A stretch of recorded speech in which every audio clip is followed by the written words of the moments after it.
Bienvenida, Sara, a esta parte del Teatro de la Vida. Hoy estamos con Sara Lázaro, porque gracias a su aportación en forma de libro, titulado Emociones en Juego, un poco de herencia, algo de epigenética y mucha intención, vas a tratar de ayudarnos a despertar, ¿verdad? Un poco. Voy a tratar. Sara, antes de abordar algunos términos griegos que seguramente escapan al conocimiento de muchos de nosotros, como epigenética, etcétera, etcétera, un apunte para conocer un poco más al ser humano que tengo delante. ¿Te consideras una aventurera, humanista y filántropa? Sí, totalmente.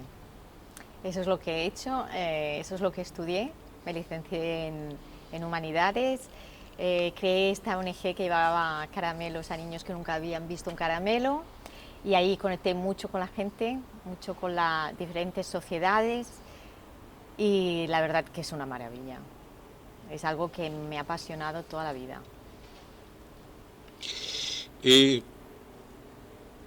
Ahora, si te parece, vamos a desarrollar un poquito el título del libro. Ok. Descríbenoslo. A ver, desarróllalo tú porque le pusiste ese título.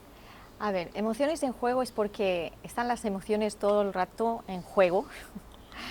Están además jugando con nosotros y nosotros podemos jugar con ellas también. Pero luego hay un tema que es este poco de herencia, que es mucho, pero le llamo un poco de herencia, que ya está demostrado científicamente que heredamos emociones y que se plasman en la epigenética. Después el tema de la epigenética, bueno, pues porque es esta ciencia relativamente nueva, que es donde realmente podemos ver cómo el ADN, el 98% del ADN es el ADN que se llamaba ADN basura, y el 2% es el que define pues, el color de piel, de ojos y tal. Pero ese 98% es el que se puede biohackear, es lo que nosotros podemos cambiar. Y eso es bien interesante. Y después la intención, porque con la intención se sana a uno mismo y también se puede sanar a los demás. ¿Tú crees que escogemos a nuestros padres? Yo creo que no. Sí, exacto, los escogemos, sí. No es que No nos escogen ellos no a nosotros, si nosotros los escogemos yo creo a que ellos. nosotros los escogemos, sí. Por aquello de Sí, venir a totalmente. experimentar, y escogemos a familias determinadas a pesar de su casuística, por eso. Exactamente. Cosas que en teoría venimos nosotros a trabajar de alguna manera, ¿no? Y necesitamos esa familia, esos padres, para sanar todo eso o para trabajar todo eso que nosotros necesitamos sanar de alguna manera. Y ese ADN es el que nos transmiten. Y ese ADN es el que nos transmite. Y también el entorno, porque con el tema de la epigenética lo que juega es todo el entorno, ¿no? Que son las relaciones, pero no solo las relaciones, sino también pues el medio ambiente, la alimentación, el movimiento, el tema de la meditación, la relajación mental, todo eso afecta también. No es solamente esa herencia, ¿no? que en principio es lo que nos crea esa realidad, o que nos creamos nosotros esa realidad en función de lo que nosotros heredamos. Porque en realidad hay un solo hecho, pero hay muchas maneras de interpretarlo y cada persona, en principio, con lo que hereda, así ve ese hecho, ¿no? Así lo va a interpretar. Eres una mujer con un nombre, un apellido muy bíblico. Sí. Describe a nuestros oyentes. Yo pensaba hacer una introducción, pero pienso que es mejor que la hagas tú. ¿Quién es Sara Lázaro? Sara Lázaro, ¿quién es? Pues nací en Arenys de Mar. Y siempre me ha gustado, mi abuela me decía, es que naciste con unos ojos así, ¿no? Ya despierta, que querías mirar, y la verdad es que soy muy curiosa y muy aventurera. Me gusta mucho viajar, conocer, relacionarme con la gente y sobre todo aprender. Y por eso quizás estos 14 años que he estado y sigo viajando, pero sobre todo viviendo fuera con mi marido y mis dos hijos, simplemente por aprender idiomas y sobre todo por relacionarme con gente diferente, culturas diferentes y aprender de todo, porque yo siempre digo que de absolutamente cualquier persona hay algo que aprender. ¿Te dedicaste al fotoperiodismo? Sí, empecé con el fotoperiodismo aquí en Barcelona, reportaje, me encantaba. No podía estar en el estudio, siempre tenía que estar en la calle, supongo que por lo mismo. Pero no eras lo que se llama un paparazzi. Bueno, esta es una etapa muy cortita, realmente de mi vida. Yo creo que fue un verano, pero la verdad, cuando pienso en eso, ¿cómo puede estar haciendo eso? Porque no, creo que a la gente se le tiene que dejar un poco en paz, no se puede hacer eso, ¿no? Y ya hace muchísimos años sí que lo hice un verano, pero no me gustó nada, la verdad. No, es algo que no me gustó. Entonces de ahí pues ya empecé con el tema de la ONG, todo paralelamente. ¿Cómo tenía la hijos. ONG te llevó al Sáhara? Sí, empecé en el Sáhara por ¿Y cómo llegaste hasta allí? un amigo me invitó y me dijo, mira, somos de esta ONG, de Arenys de Mar, y me dijo, ¿quieres hacer el reportaje fotográfico? Y dije, pues sí, me encantaría, ¿no? Porque a mí me hubiera gustado ir a la guerra. Disculpa, pero para situarnos, tú antes cuando hacías los reportajes fotográficos, trabajabas para revistas como Lecturas, Interview, o para editoriales, o qué eran campo. periódicos y también para la Federación de Deportes Catalana, eran periódicos, no era, bueno, a veces se venía el rey de no sé cuántos, iba a inaugurar algo, pues también, ¿no? Pero no era para las revistas del corazón. Cuando fue esa etapa muy pequeñita, te digo, de un par de meses, 3, pues sí, era para las revistas del corazón. O sea, estabas vinculado a lo que le llaman la actualidad, al mundo sí, de la actualidad. Trabajabas para alguna agencia de prensa y entonces ellos te decían, viene fulanito y tal, y hay que recubrir ese reportaje fotográfico, ¿no? Sí. Y tú ibas con tu cámara en ristre y con tu equipo, como hoy hemos traído ahí, con tus flashes y tus baterías. Cuando era analógico. Y las cámaras pesaban una barbaridad. Y tú cargadita con todo el equipo a buscar la exclusiva. Ajá. Vale. Y a través de un amigo, un día te dice que te vengas al Sáhara. Sí, y me voy allá. Esto estamos hablando del año 2000. 2000. Sí, la primera vez creo que fue el 2000. O sea, del 99, porque fue una Navidad que estuvimos allá. Del 99, la Navidad del 99 al 2000. Y bueno, aquello me encantó. Yo llevaba caramelos. Y entonces le empecé a repartir caramelos y empezaron, Sara, caramelo, y ahí se quedó. Entonces dije, voy a tener que hacer una ONG que reparta caramelos a niños que nunca han visto un caramelo. Y fue una maravilla todos los años, ¿eh? Y a partir, bueno, empecé en el Sáhara, fui varias veces y luego ya en otros sitios. El Sáhara que era un territorio en guerra, ¿no? Sí, en Argelia. El desierto de Argelia, en realidad, están los campamentos saharauis. Y nada, entonces creé la asociación y empecé a llevar caramelos a muchos sitios, por Latinoamérica, Centroamérica, y gente que ha colaborado pues ha llevado caramelos a Asia también. Es curioso lo de los caramelos. Sí. Cuando se produjo el puente aéreo en Berlín, que los rusos decidieron bloquearla y dejar aisladas a una población de varios millones de habitantes, entre tropas americanas, inglesas y los habitantes, y se creó un puente aéreo desde la parte oeste hasta Berlín. Cuando aterrizaban esos aviones se creó también los famosos caramelos que lanzaban en mini paracaídas con bomboncitos y caramelos para los niños berlineses, y cuando los veían llegar ya llegan los aviones con los caramelos de la sonrisa, ¿no? Sí, exacto, de la sonrisa, porque en un proyecto que hicimos al sur de Chile y con la Armada chilena y un equipo de periodistas también, claro, venía un contingente médico en esos buques, ¿no?, de guerra, y pasaban una vez al mes a esas islas, las islas más al sur de Chile y del planeta. Entonces, claro, decían, ostras, pero es que los caramelos y el dentista y tal, digo, no pasa nada, digo, yo lo que hago es alegrar el alma de la persona, alegrar a los niños y darle esa atención y que se sientan importantes por un día, ¿no?, porque están lejos de todo, nadie los atiende. Esa era la función del caramelo, alegrar pues la vida, aunque sea un día de esos niños, porque el tema era hacer una fiesta, hacemos una fiesta y ya, a no ser que hubieran sitios como por ejemplo en Haití, antes y después del terremoto, o los terremotos que han habido, he ido bastantes veces, y ahí pues entonces eran temas de alimentación y más que nada alimentación y caramelos, ¿no? ¿Y en el Sáhara descubriste esa faceta altruista que tenías dentro? Sí, yo creo. Y dijiste, tengo que desarrollarla. Sí, de manera muy natural, pero me encanta. Y a partir de ahí creaste esa ONG de caramelos solidarios. ¿Y qué más ocurrió? Bueno, y después fue cuando ya decidimos con mi marido y mis hijos irnos a vivir a Chile o estar unos años fuera, empezando por Chile, y ahí la empecé a desarrollar por toda Latinoamérica y Centroamérica y el Caribe.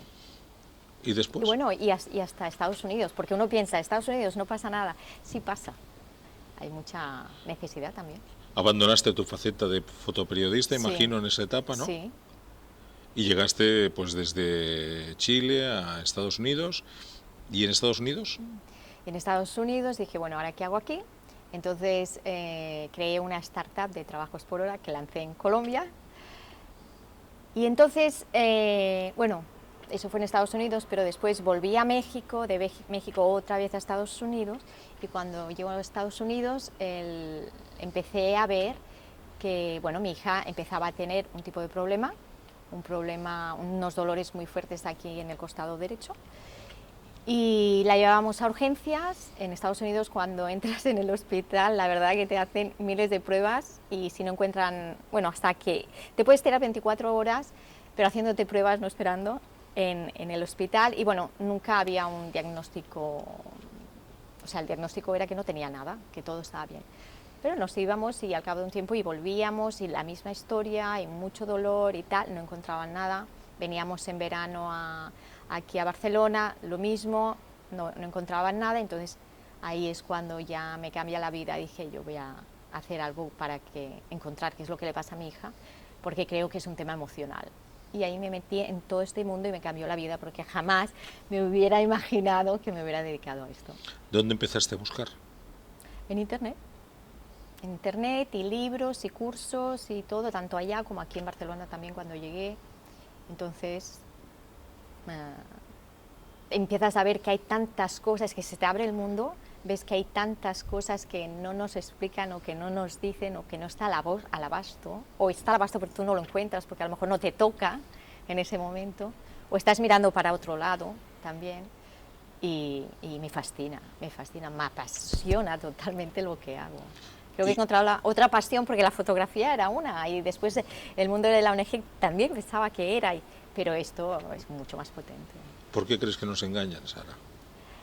Bueno, porque evidentemente uno se puede biohackear, uno se puede sanar a uno mismo, y esto no te lo enseñan, o esto ni te lo enseñan en la escuela, ni te lo dicen cuando vas al médico, por ejemplo, pero está ahí. Y es real, porque yo lo he visto con mi hija y lo he visto conmigo y he visto con mi padre, por ejemplo. Mi padre le diagnosticaron un cáncer de hígado, que es muy rápido, y él duró 10 años, porque yo era muy joven, yo tengo un hermano, mi hermano y yo pues éramos muy jóvenes, entonces mi padre quería vernos pues ya con todas esas herramientas, ¿no?, para la vida, y entonces duró 10 años hasta que nos vio ya mayores y dijo, bueno, y yo hasta aquí. O sea que él mismo se iba sanando o iba aguantando, o al menos no se murió cuando se lo dijeron, ¿no? Entonces que hay algo que tenemos dentro que evidentemente nos sana, es la mente, ¿no? Y como digo, también el entorno influye, ¿no? Que claro, si digamos solamente pensamientos negativos, pero comes mal, a lo mejor te va a afectar algo, pero realmente la mente es muy potente. O sea, pero tú sitúas las emociones en la mente. Las emociones, sí, yo diría que pueden estar en la mente porque surgen de los pensamientos también, exactamente, porque surgen de los pensamientos, pero se reflejan en el cuerpo.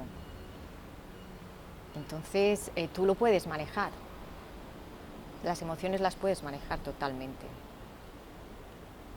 O sea que las emociones, si no surgen del alma ni del corazón y están en la mente, pues las podemos de alguna manera canalizar, Exacto. ¿no? Cambiar. Cambiar, canalizar totalmente, sí. Disipar, ¿no?, lo que quieras. La mente es muy potente. ¿Ese pensamiento, Sara, es un pensamiento extendido? Yo creo que sí. Bueno, sí, yo creo que... Bueno, claro, igual cuando estás dentro de este mundo lo ves mucho. Pero no creo que esté tan extendido como todo lo contrario, que es lo que nos venden, ¿no?, de alguna manera. No lo digo porque hay mucha gente que dice que hay sentimientos, emociones que son muy viscerales, ¿no? O sea, que salen de las vísceras, de dentro, pero no de la mente. Porque si fueran de la mente se podrían controlar y refrenar. Y sin Bueno, embargo, hay las emociones por ponerlo fácil, como instantánea o que no la controlas, como un acto reflejo. como un acto reflejo o como el miedo, por ejemplo, el susto, lo que sea, pero después está la mente la que trabaja y puede trabajar sobre eso. Entonces, ese es el tema, porque las emociones ni son buenas ni son malas, pero las que son sostenidas, ahí no son positivas, por decirlo de alguna manera. Esto te estropean de alguna manera, ¿no? O empiezan a impactar en tu cuerpo de una manera que no nos gusta, ¿no? De cualquier forma, tú sondeaste, buscaste y encontraste que la explicación a la enfermedad de tu hija eran las emociones. Sí. Trabajaste ese tema, viste que ella mejoró, sanó. Sí, Y, ella sanó, sí. decidiste pues que eso lo tenías que aplicar y hacer extensiva a más gente, ¿no? Totalmente. Esas enseñanzas. Empezando por mi ti. familia y amigos, lo de siempre, ¿no? Y luego, sí. Y a partir de ahí te convertiste en terapeuta.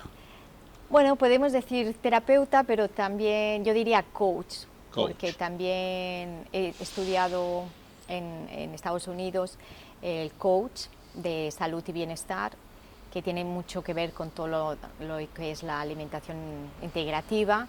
Entonces me gusta más la palabra coach porque en las sesiones que yo hago hay una parte de coach y una parte de que el coach lleva toda la parte emocional también, pero una parte de relajación y de trabajo energético. Entonces yo prefiero quedarme con la parte del coach. En países como porque es más, digamos, normal. te iba a decir que en países como Estados Unidos todo eso está arreglado. Sí, totalmente. Sí. La mentalidad es mucho más diferente. Igual que en México, donde trabajo mucho, nada que ver como aquí en España. Nada que ver. Por la herencia, ¿no? Que se ha mantenido mucho más Quiero allá decir, que cuando aquí. está arreglada me refiero que también está supervisada de alguna manera por las autoridades. Sí. O... En Estados Unidos más. México es un poco diferente, sí. Pero en Estados Unidos sí. Es más liberal es en más ese liberal, sentido, totalmente, como en Europa. Sí. Bueno, como en Europa tampoco, porque hay países donde realmente cualquier tipo de enseñanzas de este tipo que tengan que ver con la salud están muy controladas, menos en España tal vez, que vivimos en un, entre comillas, paraíso, ¿no? Sí. Sí, en ¿Tú Estados consideras Unidos que es mejor, no obstante, que todo eso haya personas que supervisen, a esas personas que hacen de coach, la formación que tienen, etcétera, etcétera, para evitar sorpresas, ¿no? Sí, yo diría que sí, que es mucho mejor. Lo que pasa que hay esta otra parte, que es la parte energética, toda esta parte que no se ve, digamos, que ni siquiera hace falta que hables, que está mucho mejor cómo se trabaja en México, por ejemplo, que si estuviera tan reglada, tan reglada, tan... sí, pero es verdad que también hay mucho charlatán, como se suele decir, sí. Y entonces hay gente que se deja mucho dinero en esto y no pasa nada, ¿no? Sí, hay mucho vendehumos.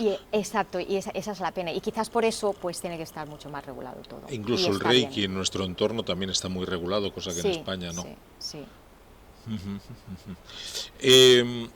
No, claro, de alguna manera eso consideras que es una garantía, ¿no? Para la gente con la que tú trabajas o colaboras, o no sé cómo lo defines tú, el concepto, el verbo. Trabajar, colaborar, sanar, ayudar. Con la que trabajo, con la que acompaño o ayudo, sí. Así que consideras que tu libro, ¿qué podríamos decir? ¿Que es una herramienta? He leído por ahí que es como una especie de guía, no sé yo. Bueno, para mí era, y lo escribí por eso, como para que la gente tuviera otro punto de vista, la que quizás no cree tanto en el tema de que las emociones están detrás de todo, porque claro, tengo clientes de todo tipo y entonces hay algunos que vienen porque le ha dicho la mía, la tía, quien fuera, pero que no creen mucho el tema de las emociones, ¿no? Entonces es un poco como para compartir esta visión que es científica, que hay un respaldo científico muy importante detrás y sí, claro, es una guía, pero también hay hay tips para que uno salga empoderado y pueda autobiohackearse el mismo. Profundizando en el tema, en el prólogo escribes, ¿cómo explicarles a las personas que emociones negativas como las que desencadenan el estrés pueden modificar la expresión de su ADN y favorecer la aparición de enfermedades como el cáncer? ¿Cómo decirle a alguien que la dolencia que le aflige es producto de una emoción heredada? ¿Cómo explicar la relación histórica de las emociones heredadas en patologías que sufren ciertas comunidades? ¿Cómo explicarlo? ¿Cómo ¿No? explicarlo? No es tan fácil. No, imagino que no. No es tan fácil. Cuando te Inma, pusiste delante del ordenador y dijiste, a ver, ¿cómo le doy forma a esto, no? ¿ahora qué hago? Sí, claro. Bueno, para mí la verdad que con el ejemplo, varios ejemplos de gente que he tratado, pues es mucho más fácil. Por eso hay tantos ejemplos y hay estas historias al final del libro, ¿no? De gente súper diferente, además. Hay incluso la última historia es y esto fue durante la pandemia, de una persona sin hogar que estaba en la calle y le hice la terapia a él. O sea que, porque yo aprendo mucho con la gente también, ¿no? O sea, sanamos todos estamos sanando mientras trabajo. Entonces, bueno, pues empecé a centrarme en todo lo que yo había trabajado, con todos los clientes que yo había tenido y con la ciencia en la otra mano. Uh-huh.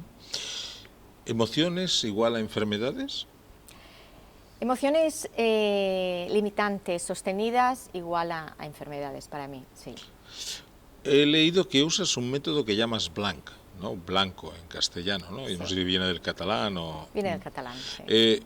¿En qué consiste ese método que has creado? Pues el método blanc, le llamé blanc porque era como que te hacía un reset y empezabas de nuevo, como un lienzo, y empezabas de nuevo a pintar tu nueva realidad, ¿no? Y se trata hay una parte de coaching en el que uno va haciendo consciente cosas que las sabe y las ve, pero no las hace consciente desde el corazón y no las acepta. O sea, es esa parte de coaching donde uno se da cuenta de su realidad, de la manera de pensar, de cómo vive, de esas creencias también limitantes, de ese entorno. Y hay otra parte que es de relajación, donde se trabaja a nivel energético también, eliminando todas esas emociones que a lo mejor están en el inconsciente. ¿Eso se hace de forma presencial, online, ambas? Antes lo hacía presencial y ahora lo hago online, a distancia, con una llamada de WhatsApp, porque la mayoría de gente es de fuera de España.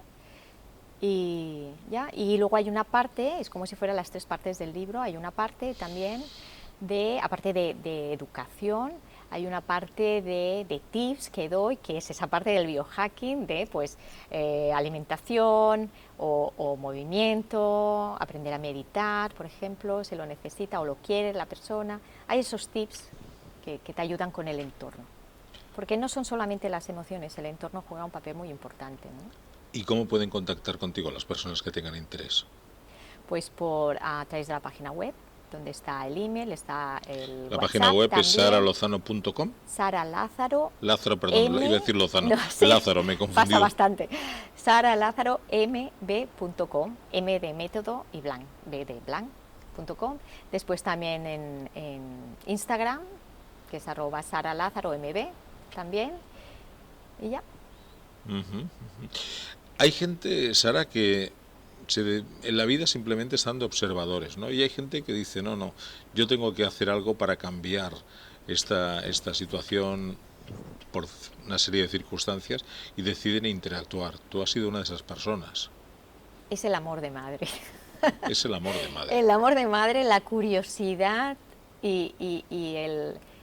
Sí, bueno, realmente fue ayudar a mi hija, eso. Y después el empezar a ver que hay tantas cosas, la curiosidad te lleva a todo eso, y después el querer ayudar, ¿no? Pues igual que el tema de la ONG.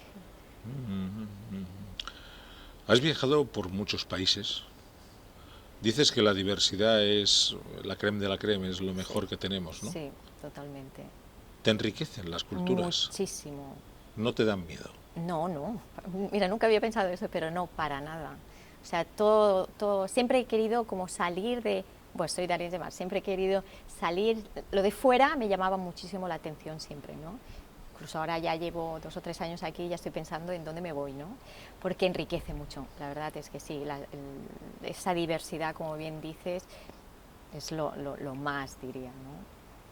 Y a la gente temerosa, no sé si de Dios o de qué, pero el tema del idioma nunca te tiene que frenar, ¿no? No, para nada. Siempre te entiendes con las personas. Siempre te entiendes. Cuando hay deseo de entenderse, Exactamente. Cuando dos uno personas... quiere, pasa. Sí. Sí, es ujú. brutal el tema del idioma. ¿Somos muy diferentes los europeos de los norteamericanos? Muy diferentes. Todo Muy viene de diferente. Estados Unidos, fíjate tú, las Sí, farmacéuticas, sí, ¿no? sí, sí, El pero imperialismo, como diría bueno, alguien. y somos muy diferentes, pero estamos adaptando todo lo que viene de allá. Por ejemplo, en México, donde estoy yo, en Puerto Escondido, que es un pueblo muy pequeño y además los de Ciudad de México dicen que es como ir a los años 50 de México, que te puedes imaginar entonces, ¿no? Eh, Hay un contraste brutal entre todas las farmacias que hay y todas las tiendas de productos naturales, de ungüentos, de todo este tipo de cosas, ¿no? Como para sanar, pero también para que no se te escape el marido, o para, ¿sabes? Es muy gracioso, a mí me encanta entrar en estas tiendas de cantidad de cosas que tienen, ¿no? Pero ellos también están absorbiendo, además, mira lo cerca que están, claro, hacen frontera, pues están absorbiendo mucho y están entrando mucho todo a la mentalidad mexicana, igual que aquí. ¿Crees en el destino? Sí, Estas son preguntas trampa. sí, ya Las, sé. las hago, las Por hago eso, expresamente sí, sí, para sí. que nuestros espectadores Yo creo que todo lo que no te pasa, pongan etiquetas, porque creo que es un concepto sí, que no, no me todos gusta, las ponemos, pero sí, deberíamos eliminarlas, ¿no?, de nuestra mente, pero sí, totalmente. por lo menos para que te conozcan un poquito más, Porque ¿no? estas etiquetas es juicio, ¿eh? Sí, Es juicio y no hay que juzgar. Y en eso que decías del viajar, las culturas y tal, aprendes realmente a ver a la persona. No es lo mismo ver que mirar y aprendes a ver qué hay detrás, ¿no? te decía lo del De, destino, porque el destino va unido a una frase que hace muchos años alguien ya, bueno, era como un mantra que había en este mundo un poco esotérico, que era aquello del libre albedrío, ¿sabes? sí, Entonces, bueno, no sé si tú... tienes libre albedrío en las cosas pequeñas, ¿no? Pero todo lo demás yo creo que está escrito. Y por eso creo que lo que te pasa es te tiene que pasar por algo, ¿no? Entonces, ahí está el destino, ¿no? Sí, sí, sí, está claro que sí. Ya estamos concluyendo, Sara. Okay. Desarróllame estas palabras que yo A todavía ver, no acabo de entenderlas muy bien. El biohacking. biohacking emocional. El biohacking ¿Hay emocional. otro tipo de biohacking? Hay otro tipo de biohacking también, Ah, pero este emocional, o al menos a mí me gusta llamarlo así, no lo encontré en mucha parte, en muchos sitios, biohacking emocional, pero yo le llamo así, porque te estás biohackeando, bueno, con lo que te digo, y vuelvo otra vez, igual me repito, pero es el tema del entorno, o sea, con la meditación, por ejemplo, si tú meditas mucho, cada día pon 1 hora, 2 horas, al cabo del tiempo, a los 3 meses, has cambiado el cerebro, la masa, esta neuroplasticidad ha cambiado. Eso es biohacking.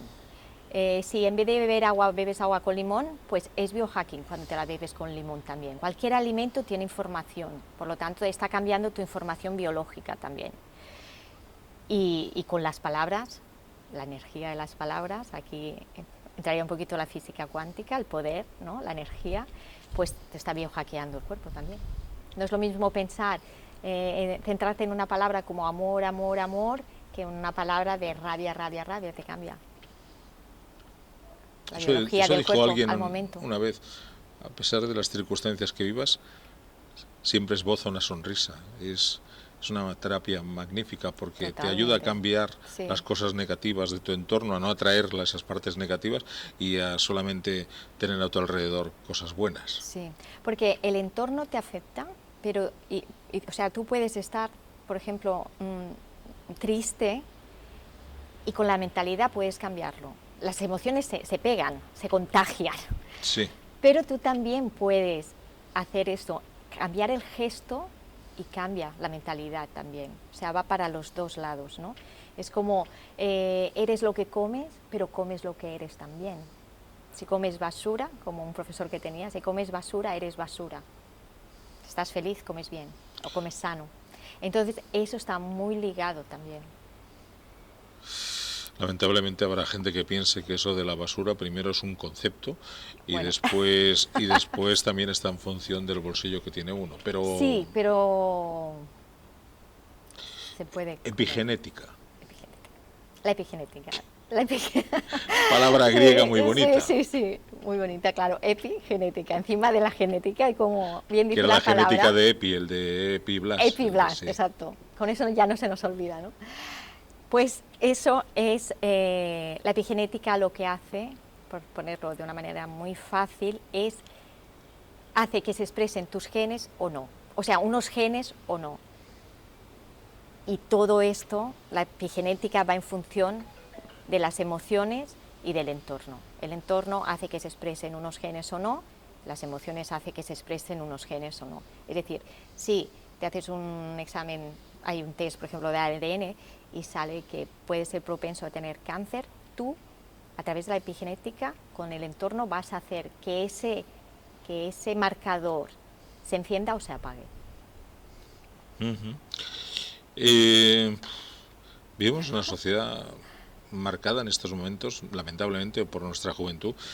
Me pongo serio porque es que es un tema preocupante con el tema de los desequilibrios mentales, los suicidios. Escuchaba ayer de que cada 4 horas se suicida una persona.